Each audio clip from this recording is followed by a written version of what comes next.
자, 안녕하세요. 의과학자 불란 햄스터입니다. 오늘은 시청자 여러분들께서 댓글을 통해서 이런 부분을 좀 다뤄줬으면 좋겠다 하는 내용을 가지고 한번 조금 길게, 아주 짧지는 않고 아주 또 길지도 않고 조금 길게 여러분들하고 영상을 찍어보도록 하겠습니다.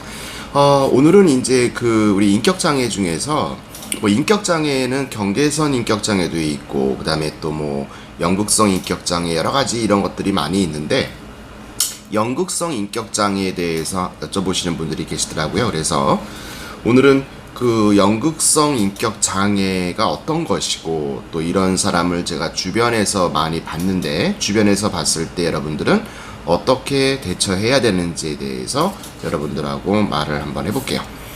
자, 오늘 소개시켜드릴 참고 자료는 이 문제인간 대비책이라는 내용인데요. 이거 예전에 제가 영상에서도 한번 보여드렸는데, 이 영상이 되게 인기가 많았어요. 조회수가 다른 영상에 비해서 상당히 많아가지고, 이 문제인간 대비책에 나와 있는 그 내용을 가지고 짧게 한번 이야기를 해보도록 하겠습니다.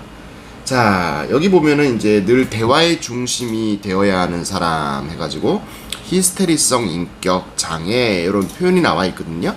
근데 우리 연극성 인격 장애를 다른 말로 표현을 하게 되면은 히스테리성 인격 장애라고도 얘기를 합니다. 그래서 과거에는 용어가 좀 바뀌었는데, 과거에는 이 히스테리성 인격 장애 혹은 연극성 인격 장애가 남성에 비해서 여성들이 훨씬 더 많이 가지고 있을 거라고 생각을 했었어요. 사회적인 어떤 편견도 좀 있었고, 근데 이것이 연구가 계속 되다 보니까 남성이나 여성이나 발생 빈도는 그리 차이가 별로 없더라.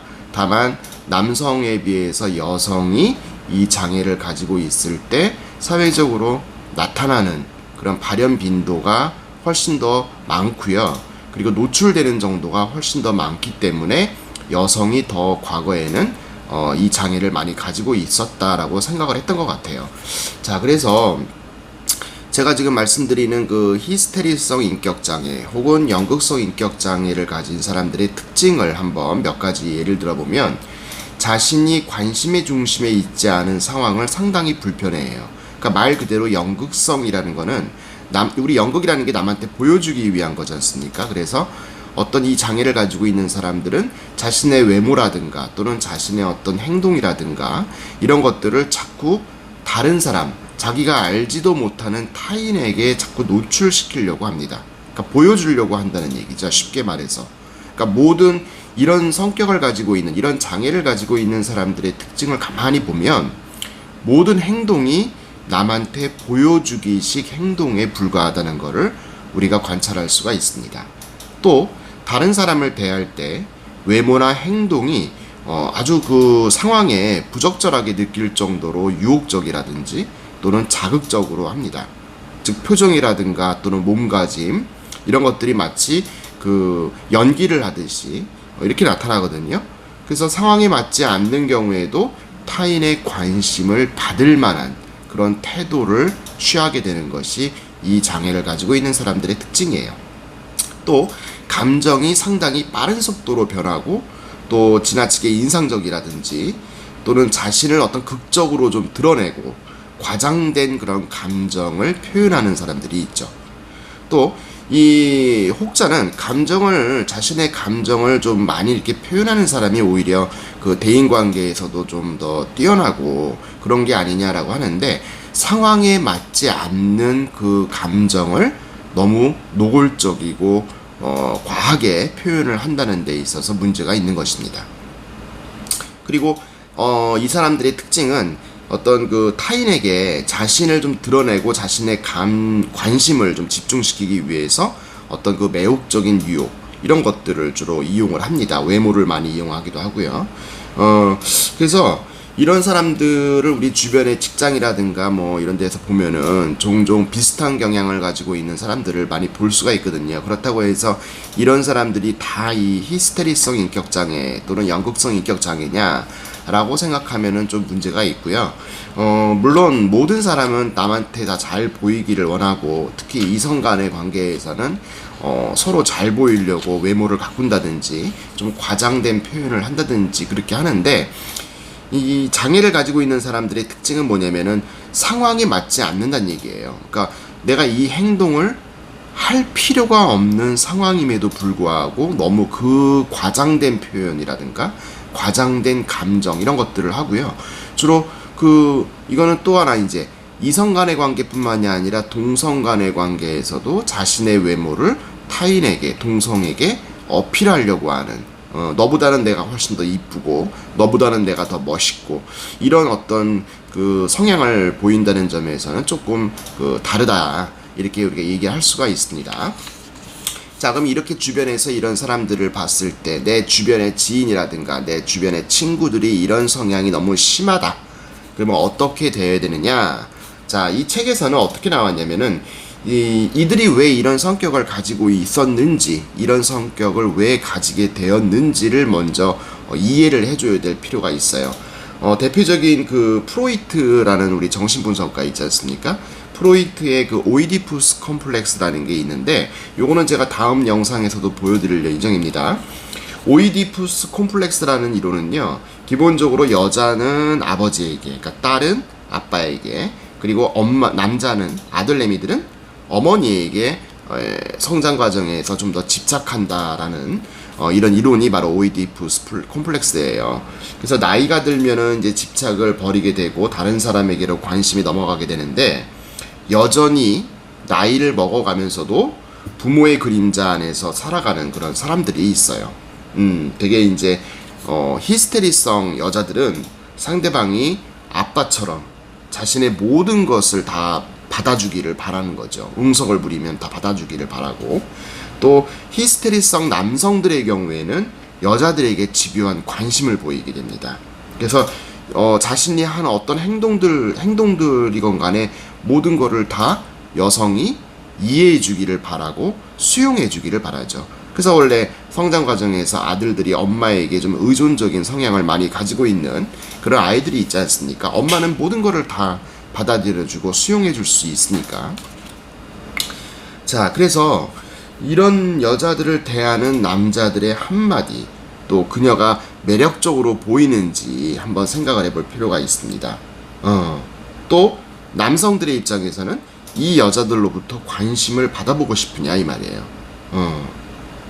따라서 이런 성향을 좀 보이는 사람들한테는 좀 아무리 매력적으로 보인다 하더라도 관심을 보이는 행동을 좀 자제를 해야 되겠고요. 또 이런 성향을 가지고 있는 사람들의 목표는 뭐냐면은, 뭐 이성 간에라면은 이성 간에 서로 이렇게 잘 관계가 되기를 바라는 게 아니에요. 오로지 자신의 관심을 다른 사람에게 어필하는 거, 그리고 나의 어떤 행동들을 상대방들이 무조건적으로 수용해 주기를 바라는 것이 최대의 목표입니다.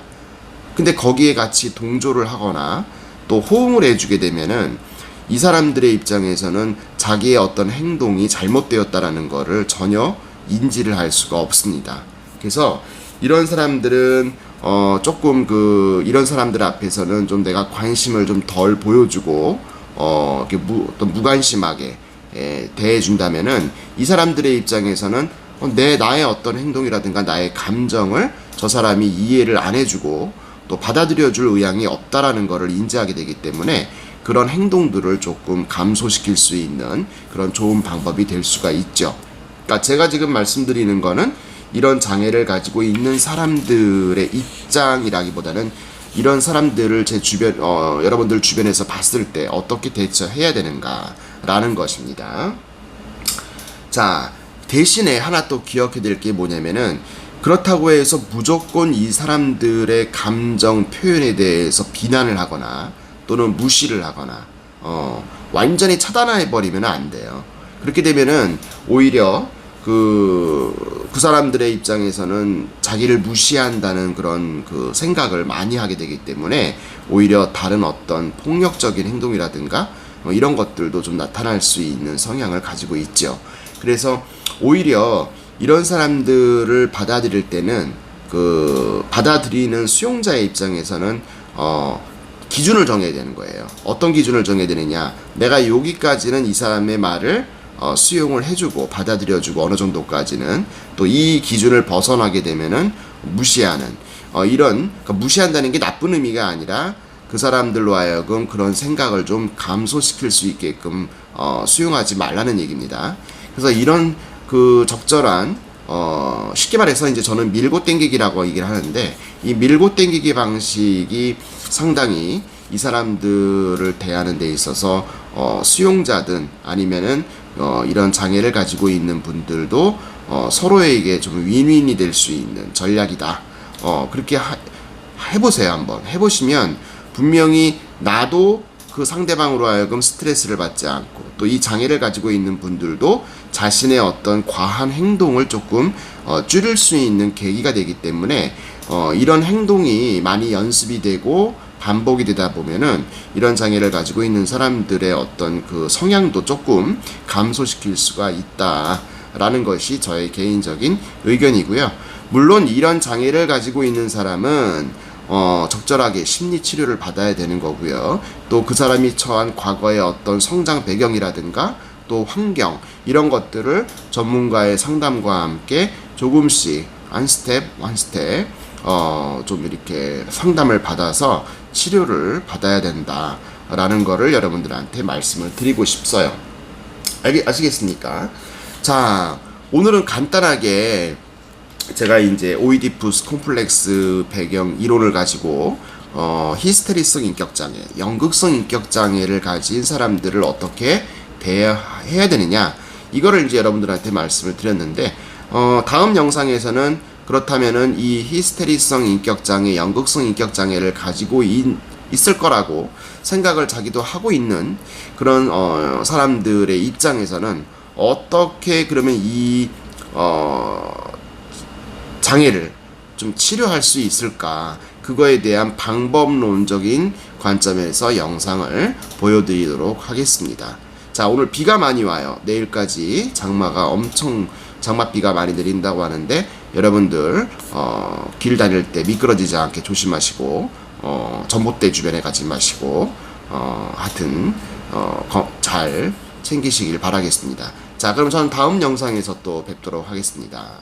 안녕.